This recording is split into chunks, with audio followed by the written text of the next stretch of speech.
Hi Year 10, here's your fifth lesson for statistics, exercise 9E, standard deviation.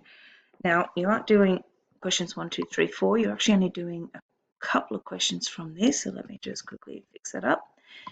And your learning intention today is to learn or to understand what the standard deviation is. And the standard deviation is a single number that tells you how spread out data is around its mean, or that central point being its mean, its average. So today, hopefully by the end of today, you'll be able to successfully use raw data to calculate the mean and then use that to find the standard deviation by hand. Okay, so question 1, you've got to calculate the mean and the sample standard deviation for a small data set, and it's got to be to 1 decimal place, and the data set is 1, 2, 4, 5, 7. So let's have a look at the formula first. All right, so this is the formula you're going to use for these 5 numbers, and as you can see, it's bit of a doozy, so let's go through it bit by bit and see what each letter represents. The S stands for sample standard deviation. The X with a little hat on it stands for the mean. This X with a little 1 next to it means the first data point, which means if it had a little 2 next to it, it would be the second data point. The one with the 3 is the third data point, and so on and so forth. And finally, this N on the bottom is the total number of data points. So let's fill in the blanks for this equation. All right, so the first thing we need to do is we need to find the mean. Now to do that, it's going to be the mean is equal to the sum of the scores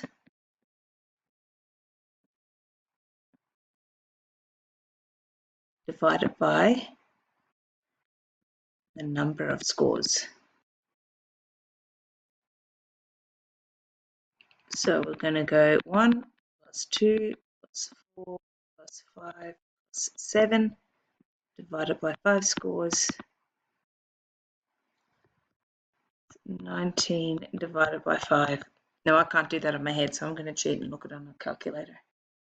Now I know it's going to be just a little bit below 4, maybe something like 3.9 or something. Oh, there we go, 3.8. So a mean is going to be 3.8. So anywhere we see mean in this equation, that X with a little hat on top, we have to write 3.8. All right, let's give it a go and see if I can keep it on the page.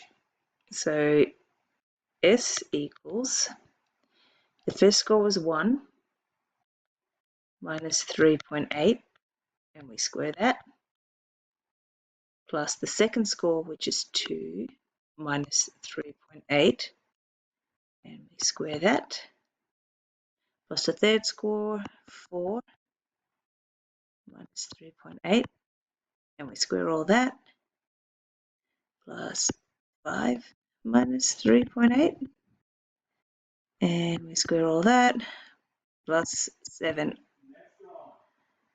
minus 3.8, and we square all that.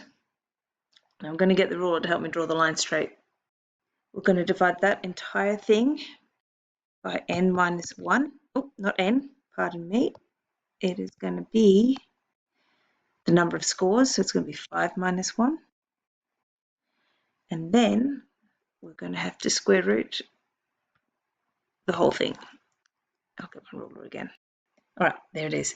So that's the equation you've got to try and enter into your calculator, hopefully correctly and without making a mistake.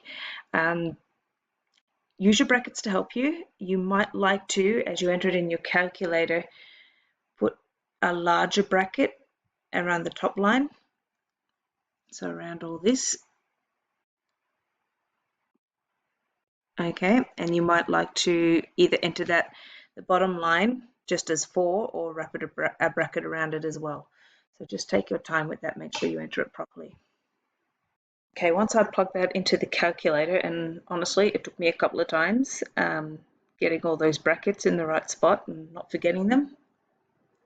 I ended up with the answer 2.387. However, if you remember back to the original question, it only wants to 1 decimal place.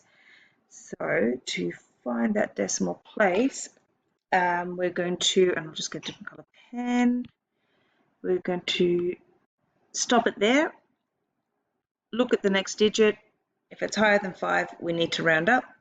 So our S to 1 decimal place, our sample standard deviation, is 2.4. Okay, hopefully that demonstration helps. What you have to do now is just question 2, A, B, C, and D. Just take your time, be careful with those brackets, and making sure you're paying attention to BODMAS and how the calculator works, because what you put in the calculator is what it's going to give you. So you need to be really careful about how you enter it. If you're having any troubles, please don't hesitate to ask me. And good luck, guys. You have one lesson to do this.